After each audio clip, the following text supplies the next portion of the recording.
Que a graça e a paz de Jesus esteja sobre você. Amém?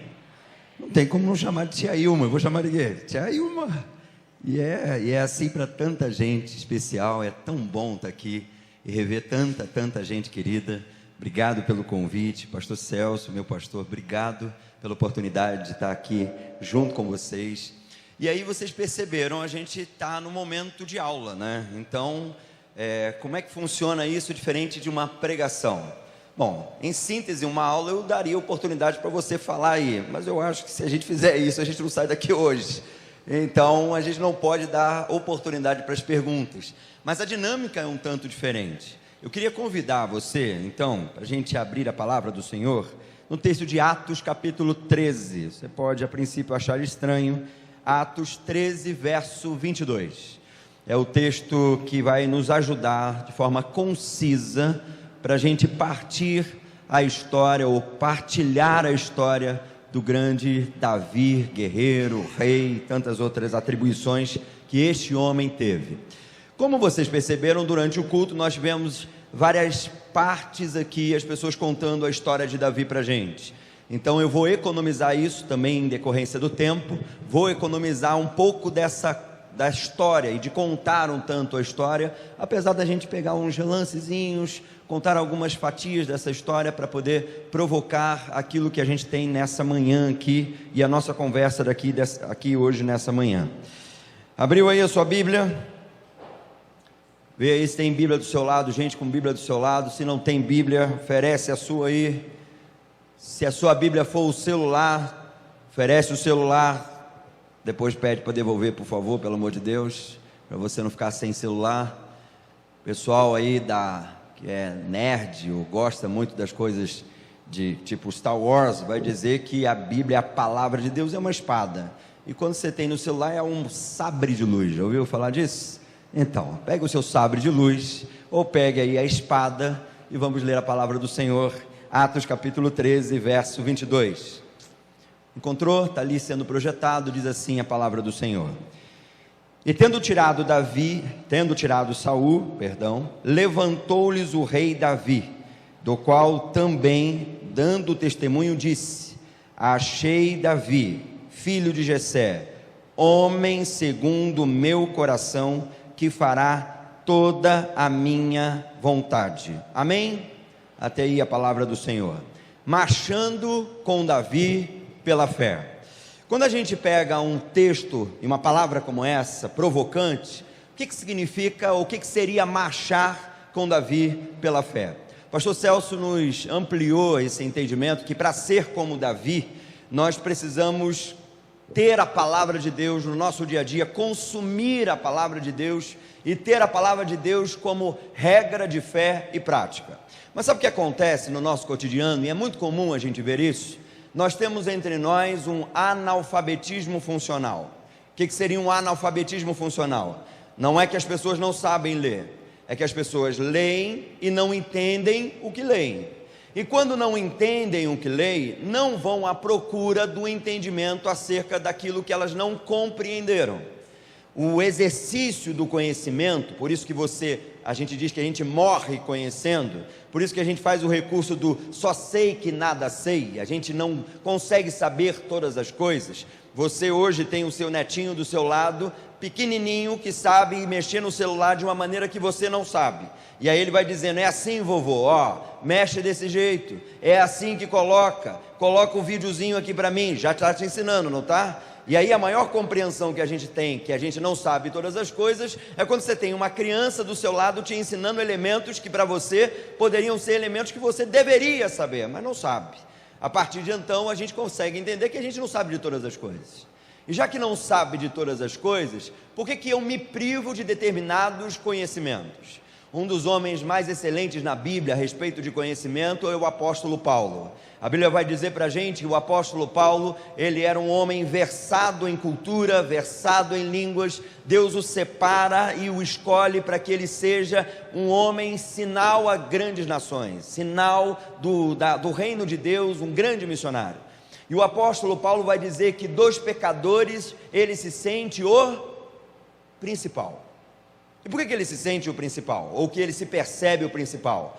Porque quanto mais você conhece e lê da palavra de Deus, mais essa palavra faz diferença para a sua vida. Por isso, você que hoje está aqui nessa manhã e entendendo que talvez o seu vizinho, o seu filho, a sua esposa, o seu esposo deveria estar aqui para ouvir a mensagem, ou deveria estar aqui para ouvir aquela palavra, acredite, a mensagem é para você. Não coloque a mensagem como algo para outro, porque é nessa de dedicar o que Deus nos dá a outro, ou os embates que Deus nos faz e dedicar a outro, é nessa que a gente priva e nos privamos do nosso desenvolvimento e do nosso crescimento. E esse nanismo cristão, essa experiência de não desenvolvimento, faz hoje nós sermos gente com analfabetismo funcional em grande e larga escala entre nós. Se a gente não buscar a palavra de Deus, se a gente não conhecer mais da palavra de Deus, você não vai conseguir exercer e aumentar a sua fé. A palavra de Deus nos diz o quê? A fé vem pelo ouvir e ouvir a palavra. Eu não tenho fé, mas você se nutre da palavra. Eu não consigo caminhar, eu não consigo marchar, mas você se nutre da palavra. Você consegue se nutrir e estabelecer sobre si critérios e uma disciplina de estudo, de vida devocional. Você é matriculado na EBD?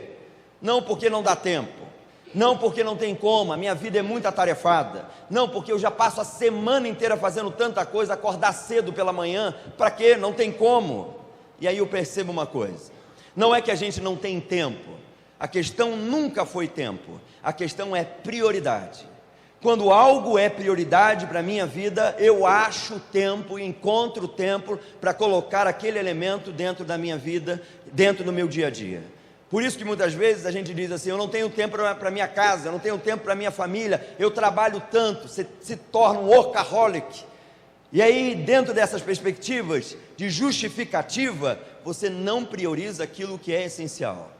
E parece que isso é normal dentro do marketing digital, dentro do marketing social, é envolver a gente com uma grande gama de entretenimento, para que a gente desfoque daquilo que é o nosso objetivo, desfoque do nosso propósito, e não se preencha e não se encha daquilo que de fato nos importa, e nos importaria para viver. Não é questão de tempo, é questão de prioridade. A Bíblia é prioridade para você? Se há uma anemia, a Bíblia é o ferro que traz sobre a anemia da vida cristã e sobre a vida que nós vivemos. A Bíblia traz o ferro necessário para esse sangue anêmico da nossa existência. Portanto, leia a Bíblia, estude a Bíblia, busque a palavra de Deus. Diga como Davi, que as palavras dos meus lábios e o meditar do meu coração sejam agradáveis diante de ti. Sabe onde ele diz isso? No Salmo 19, onde ele olha para a palavra de Deus e diz, a palavra do Senhor é mel, a palavra de Deus traz sobre mim o direcionamento. E é por isso que, já que a gente vai marchar pela fé, e nesse estudo bíblico, nesse aulão de hoje aqui, do começo desse trajeto, desse processo de tantos outros domingos, eu queria convidar você a pensar e a conversar do que significa a fé. A gente fala sobre tanto e tanto disso, como é que Davi marchava pela fé, e o que é fé? Se você pegar o elemento bíblico, ou a definição bíblica sobre fé, Hebreus capítulo 11, verso 1 nos diz isso, não é verdade? Ora, a fé é o firme fundamento das coisas que se esperam, e a prova das coisas que não se veem. Então, se qualquer pessoa perguntar para você o que é fé, você vai dizer, fé é o firme fundamento. Mas firme fundamento quer dizer algo sólido, concreto. Não, é o firme fundamento das coisas que não se veem. Então, espera aí, que você está no princípio contraditório. Como é que é firme fundamento daquilo que eu não vejo? A palavra fé no hebraico é emuná. A palavra grega para fé é pistis. A palavra emuná no hebraico, e aí a gente precisa não entender apenas a definição da palavra, mas o pensamento hebraico a respeito das palavras e das palavras que eles tinham no seu vocabulário. O hebraico, ou o hebreu, ou o judeu, ele não tem um pensamento concreto, ou melhor, abstrato. O pensamento dele é concreto. Então, quando você fala sobre uma determinada palavra, ele traz aquela palavra um elemento concreto e nunca abstrato. Quando a gente fala de fé, quando a gente fala de amor, nós não temos inúmeras ideias de abstrações possíveis. Muitas. Fé e amor traz diversas ideias e diversas abstrações. Agora, para o judeu, a palavra é extremamente concreta. Fé é concretude. E se você perceber, Hebreus capítulo 11 vai delinear um caminho onde, mesmo que inicie dizendo: a fé é o firme fundamento das coisas que se esperam e a prova das coisas que não se veem, você vai ver que existe uma galeria de provas cabíveis, provas históricas, de homens e mulheres que viveram pela fé. Lembra disso? Pela fé, Abel; pela fé, Abraão; pela fé, Davi; pela fé, pela fé, pela fé. Para dizer que o Deus que nós cremos tem histórico na existência de muita gente, e já que Ele o fez lá, fará cá nos nossos dias. Então, quando você crê em alguma coisa, você não alimenta expectativas a respeito daquela coisa, você alimenta a esperança. É diferente expectativa de esperança. Expectativa é quando você elenca as suas ideias e as suas propostas a respeito do que você tanto queria na vida. Você imagina comigo uma coisa, que você marque um dia para viajar nas suas férias, e você diga assim: eu vou para aquele local, vou passear o dia inteiro, vou passear na beira da praia, vou mergulhar na praia, e aí os dias serão maravilhosos com a minha família. Aí você chega lá, nas férias, chove todos os dias, o teu filho dá uma dor de dente, o seu carro enguiçou no meio do caminho, e você olha para o céu e diz: por que, Senhor? Por quê? Tanto tempo para eu poder tirar férias, e aí acontece um negócio desse, tudo contra mim. A nossa vida, alimentada por expectativas, ela pode ter consequentemente frustrações. Agora é diferente de esperança. A esperança não é alimentada por expectativas pessoais. Vou te dar um exemplo maior para isso, pelo menos para mim faz muito sentido. Quando o povo de Deus andava no deserto, em direção à terra prometida, vamos dizer que todos nós fôssemos esses caminhantes do deserto. E aí a Bíblia vai dizer que a gente está caminhando, e o povo estava caminhando, e nós somos um desses. Se um hitita parasse a gente no meio do caminho e dissesse assim: vocês estão indo para onde? A gente diria: para a terra que Deus nos prometeu. Ok, vocês estão indo para uma terra que Deus prometeu. Mas e aí? Vocês receberam um mapa dessa terra? Não recebemos não. Vocês têm aquele guia lá, como é que é o nome dele? Moisés. Aquele guia lá já foi até lá e voltou para depois dizer: ó, eu vi a terra lá, conheço, trouxe todo, sou o guia turístico de vocês, vou levá-los até lá, porque conheço todo o trajeto. Ele fez isso? Também não. Tem GPS? Menos ainda. Então por que vocês vão? Bom, nós estamos indo porque nós sabemos que o Senhor nos disse para caminhar, e nós confiamos na palavra do nosso Deus. E eles confiaram e chegaram até a terra que Deus prometeu. Não é uma questão de expectativa, é uma questão de esperança. Quando Davi enfrenta Golias, ele está dizendo: quem é esse incircunciso que vem contra o povo de Deus? E Davi está se baseando em historicidade. Ele está dizendo: Deus já realizou no seu povo, nos tirou do Egito, nos conduziu à terra que Ele nos prometeu, nós pisamos nessa terra hoje. Essa terra não é uma abstração, é uma concretude. Deus agiu nos nossos antepassados, e por isso que eles faziam o recurso desses elementos, dizendo: Deus de Abraão, de Isaac, de Jacó, porque é um Deus de história. O nosso Deus não é um Deus de distância, é um Deus que pisa no terreno da trajetória e da existência humana. É um Deus que pisa no hospital quando você estava lá acamado, ou um ente querido seu estava acamado. Ele é um Deus que pisa no território onde a gente pisa. E quando a gente sabe que Ele pisa no território que a gente pisa, a gente entende que Ele é poderoso para fazer muito mais do que pedimos ou pensamos, e nós confiamos nele. Mas se você não vê nada, absolutamente nada que seja plausível para a sua confiança, nada que seja evidente, as coisas estão dando de mal a pior, a doença, a peste, as circunstâncias adversas, e aí você afirma pela palavra que você se alimenta dela. Por isso a importância de você se alimentar da palavra que você se alimenta dela, você afirma: eu confio no Senhor e eu sei que a palavra do Senhor é de se cumprir na minha vida, e pela promessa dele, firmado nela, eu chegarei na terra que ele me prometeu. E parece que é isso que hoje falta tanto, e muitas vezes falta na nossa vida. Nós vivemos um ambiente de espiritualidade diminutiva, e esse ambiente de uma espiritualidade diminutiva é uma espiritualidade que ela parece que entrou muito, mas mergulhou nas realidades dos discursos da nossa sociedade. Te dar um exemplo melhor sobre isso. Tem gente que acha que tem muito e sabe muito, porque lê 280 caracteres de uma rede social. E aí ele acha que aquilo ali é a verdade a respeito de tal pessoa. Vou ficar entrando em detalhes aqui. Sobre tal situação. Porque leu 280 caracteres daquele pássarozinho lá. E aí dentro de nós, a superficialidade ganha coro, ganha voz e ganha vez. Entenda uma coisa: não há desejo hoje em dia, eu estou dizendo isso dentro de uma engenharia social, não há desejo hoje em dia que o ser humano saiba de fato e mergulhe de fato nas coisas. Sabe por quê? Te dar uma prova mais cabal disso. Existe nas redes sociais uma cultura chamada cultura do cancelamento.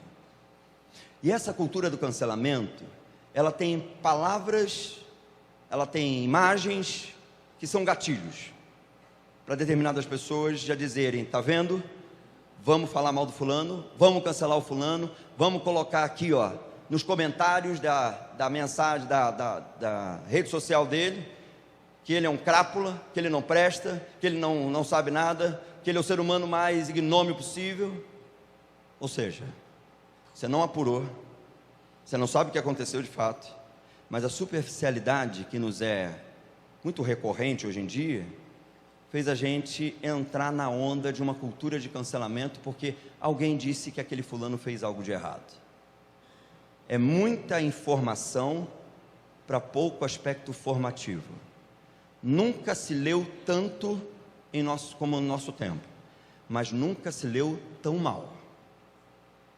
Nunca se soube tanto sobre tantas coisas, mas nunca se soube tão mal sobre tantas coisas. É muito superficial, é muito pífio o tipo de conhecimento, e parece que isso mergulha para dentro da igreja, onde a gente sabe determinada coisa e não avança e não quer conhecer mais da palavra de Deus. A escola dominical é a prova disso. A hora da pregação e o momento da pregação da palavra é o momento disso. Por que você acha que hoje em dia a maioria dos pregadores que tem fama, vitrine, são aqueles coaches, os pregadores que massageiam o ego da pessoa? Eu sei que se a gente assumir e assimilar esse discurso dizendo: você vai conseguir porque você é a cabeça, não é cauda, e parece que isso é discurso antigo, mas é discurso atual, apenas reformulado com palavras diferentes, mas é a mesma coisa. Por que a gente gosta de ouvir isso? Porque a gente vive num aspecto constante de desnutrição espiritual. Então entende que se você não tiver a palavra de vida brotando dentro de você, se eu não tiver a palavra nutrindo o meu coração, eu caio consequentemente, eu caio nas armadilhas desse mundo relativizado, superficializante. Então leia a palavra, porque a palavra é minha, ou é a palavra sua, ou é a palavra de Deus? Quer ouvir Deus? E às vezes acha que tem que fazer fila na porta do profeta tal, porque é o homem ou a mulher dos dons da revelação. Vai viver a vida inteira manipulado por um determinado sistema que nada tem de profético.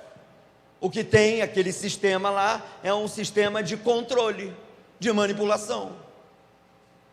E eu sei que o pastor Celso, porque eu vim da escola dele, ele me ensinou, e eu sei que o maior desejo que a gente teria é que as pessoas chegassem para a gente, fizessem perguntas a respeito da palavra de Deus, e dissessem: o que quer dizer isso? O que é a palavra? Pastor, eu queria marcar com o senhor para poder aprender um pouquinho da palavra e tirar algumas dúvidas. Só que a gente está tão atarefado a esse mundo, que de estrangeiro parece que a gente se sente do céu, não da terra.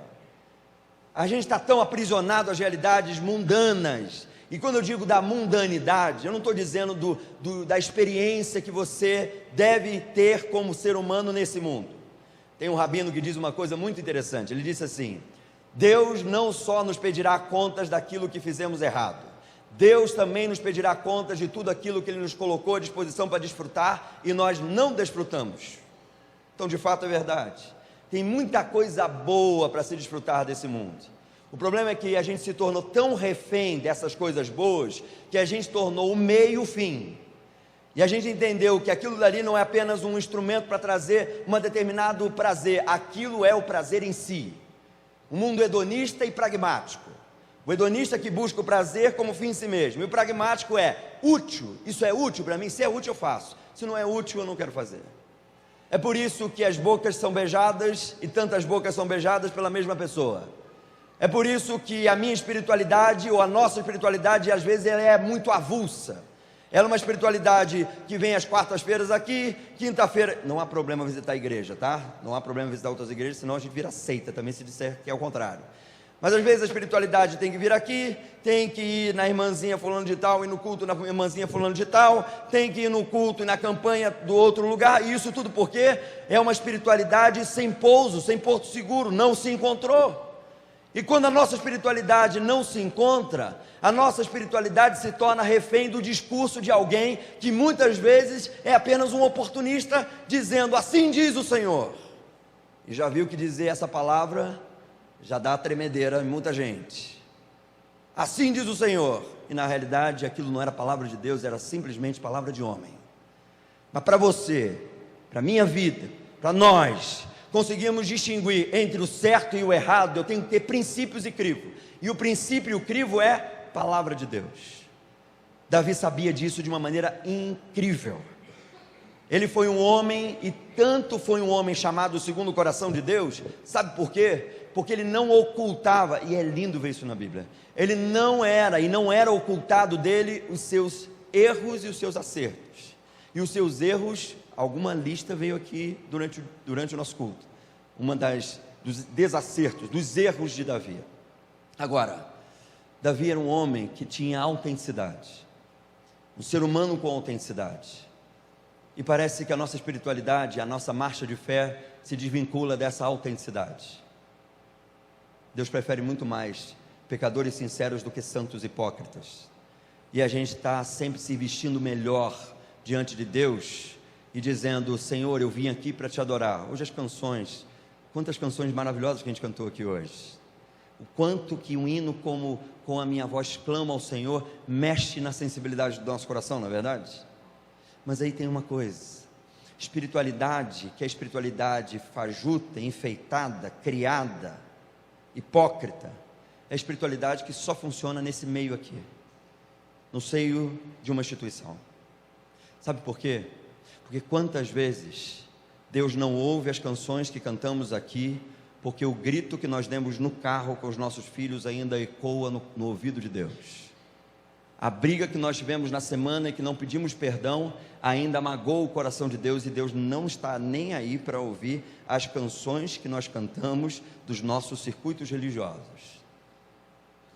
É tão difícil marchar pela fé, porque fé não tem a ver com crença. Para falar a verdade, a crença é um dos aspectos. A crença gera o símbolo, nós estamos diante de um, gera o rito, nós vamos exercê-lo, gera a doutrina, o pão significa o corpo, o vinho, o sangue de Jesus. Só que muitas vezes, tudo isso não faz diferença no nosso dia a dia. Quer ver um exemplo? A mesa do Senhor está posta. A ceia do Senhor era uma refeição comum a todo judeu. Então, sabe onde pode se fazer ceia do Senhor? Amanhã de manhã, quando você, se puder acordar mais cedo, comprar o pão quentinho, passar a manteiga e um café, e entregar a sua esposa, o seu esposo dentro do quarto. É ceia do Senhor. Quer ver uma ceia do Senhor? Você vai celebrar aqui, e pode estender essa ceia hoje, quando lá no almoço, você não deixar ou você mesmo, não ficar lá no quarto, um na sala, o outro deitado na cama, mas você dizer o seguinte: vamos fazer o seguinte, vamos reunir todo mundo na mesa, vamos pegar esse troço esquisito aqui, vamos botar para o lado, e vamos ficar todo mundo olhando um para o outro. Eu acredito que vai ser uma das coisas mais estranhas, porque muitas vezes a gente já tem muito tempo que não faz isso. Sim, mas não pode nem olhar o celular? Não pode, porque é ceia. E a gente vai olhar para quê, se não vai olhar para o celular? Vai olhar um para o outro. Estranho, não é isso? Esquisito, mas é verdade. Você pode olhar para quem está do seu lado, almoçando. E aí o que a gente vai fazer nesse dia do almoço aí, da partilha? Bom, a gente vai ver o que Davi viu na caverna de Adulão. O que é? Que nós somos um bando de desajustados, precisando um do outro, porque se a gente não marchar junto, a gente vai perder a guerra da nossa família. Vamos junto? A gente precisa estar junto para caminhar. E aí você começa a ver que há muito tempo você não via o brilho dos olhos do teu filho. Eu não estou falando de conceitos, ideias, não. Estou falando de práticas que eu tento fazer lá em casa. Moisés, o meu filho, olha só como é que eu estou ficando velho, gente, vai fazer 19 anos. A Ingrid, 16. Moisés parece uma vareta, um caule, com um cabelão que parece uma árvore. E eu não estou... O menino é lindo, eu vou te falar, que saiu a cara da mãe dele, para a glória de Deus. O menino é lindo. E quantas vezes eu não olhava mais o cabelo dele para dizer, parar de encher e de aborrecer por causa do cabelo dele. E olhar para o meu filho e dizer assim, até que o cabelo é legal. Porque às vezes eu estava muito aprisionado no WhatsApp, naquilo que estava me mandando de demandas, na rede social. Levou curtida? Será que levou curtida aquela postagem que eu fiz? Deixa eu ver aqui. É isso que a gente vive hoje. Uma marcha de fé solitária. O Evangelho é um chamado ao coletivo, não ao individualismo. O Evangelho tira a gente do nosso individualismo, não rejeitando a nossa individualidade, porque a individualidade é o conjunto de particularidades e experiências que todos nós temos. Mas na individualidade e no coletivo, o exercício da individualidade no coletivo, sabe o que ele faz? Não faz a gente cair nem na dependência parasitária, nem na independência individualista, mas na interdependência, onde as histórias se cruzam, se entrelaçam, se corroboram, se refazem, se fazem, se ajudam e dizem um ao outro: é melhor serem dois no caminho, vem cá, não vou deixar você não, meu filho, não vou deixar você não, minha esposa, não vou deixar você não, você é meu irmão na igreja, vem cá, vamos caminhar junto, e vamos caminhar junto em direção à mesa de Jesus, porque é lá que a gente encontrou comunhão. Jesus não é só o mediador entre Deus e os homens, Jesus é um mediador entre as nossas relações humanas.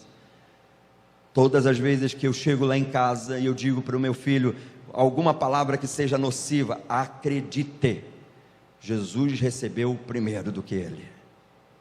Agora, todas as vezes que eu trago uma dedicação, uma palavra de vida, um elogio para ele, para ela, para minha esposa, acredite, o Senhor foi louvado e exaltado e recebeu primeiro aquele elogio do que ele e do que ela. Não é sobre uma vida no além, é sobre uma vida no hoje. Davi experimentou Deus em toda e com toda intensidade, e experimentou tanto Deus com toda intensidade e em toda intensidade, que ele não deixou de ser ele. Parece que a gente se desconhece no processo da nossa construção, quem nós somos ou quem nós estamos nos tornando no dia a dia. Quando Sérgio Buarque de Holanda escreve o livro Raízes do Brasil, e ele vai fazer alguns pensamentos sobre o homem cordial, que o brasileiro é um homem cordial, o brasileiro é cordial. A gente gosta de ouvir isso dizendo assim: nós somos cordiais, está vendo? O mundo inteiro olha para a gente e gosta de nos ver, nos receber, e nós recebemos muito bem todo mundo.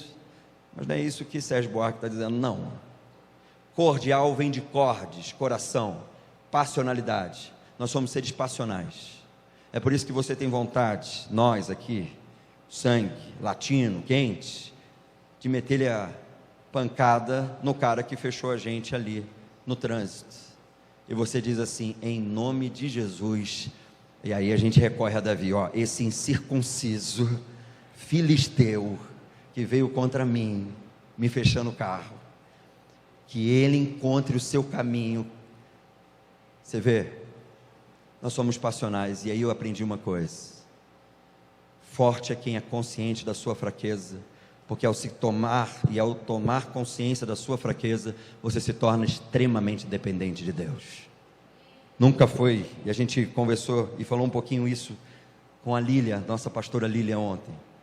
O momento foi tão histórico para a nossa vida, para a nossa igreja, mas nunca foi sobre a capacidade da gente, nunca foi Davi, escute isso aqui, nunca foi porque você é um ótimo estrategista, nunca foi porque você sabe fazer muito bem as coisas, sempre foi Deus.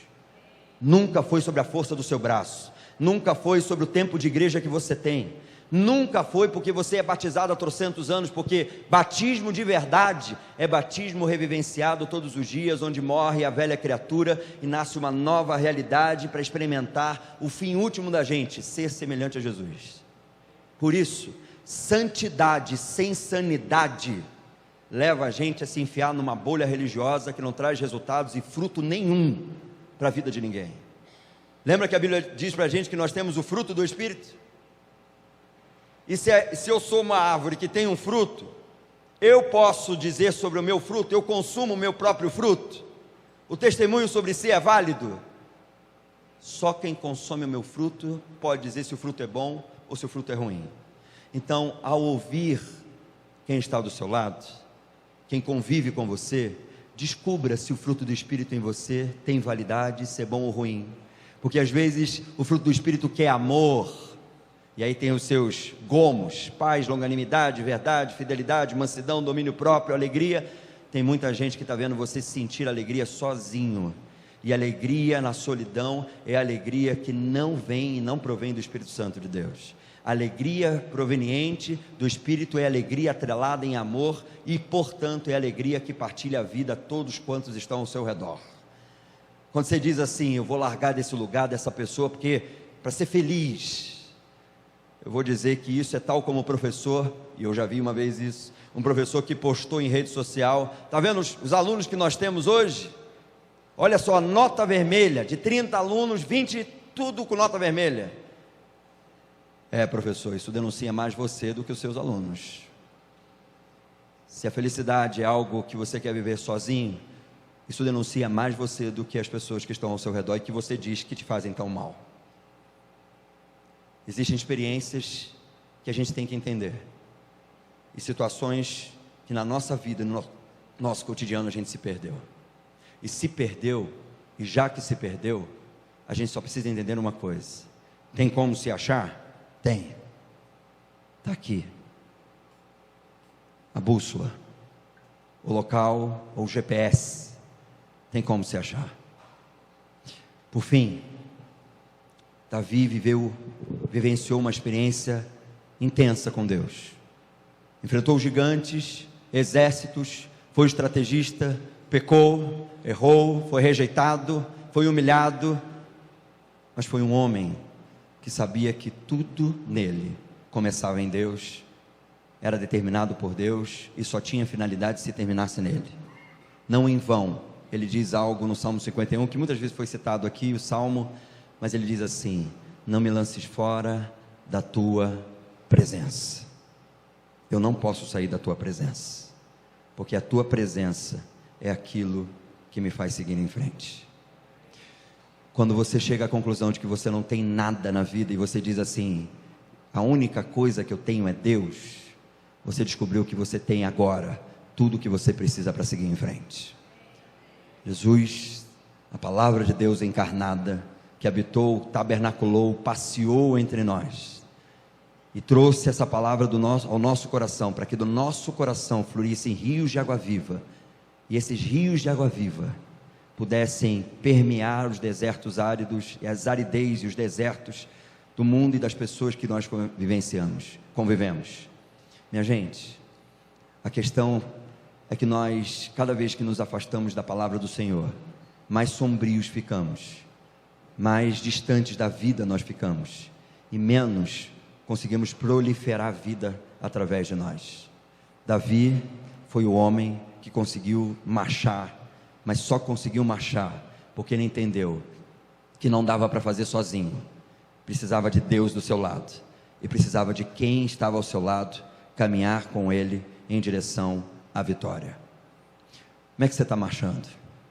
Você está marchando em direção a quê?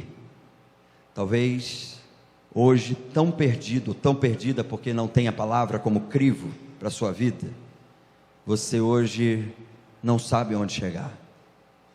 E eu vou lembrar aqui o personagem da Alice no País das Maravilhas, que disse assim: você não sabe para onde ir, Alice? Então qualquer caminho é caminho. Não sabe onde chegar? Qualquer caminho é caminho. Você só está perdido porque você quis tomar as rédeas da situação.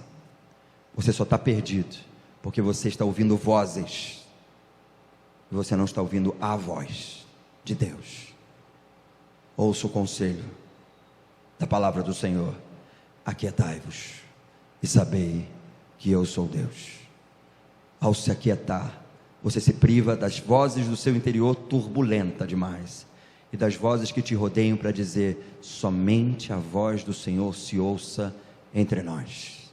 Que a voz do Senhor se ouça entre nós. As minhas ovelhas conhecem a minha voz. Relacionamento. E para ter relacionamento, precisa descobrir como é o tom da voz de Deus. Busque a palavra. Venha pela palavra. Caminhe por ela. E que você marche em direção ao que Deus tem para a sua vida.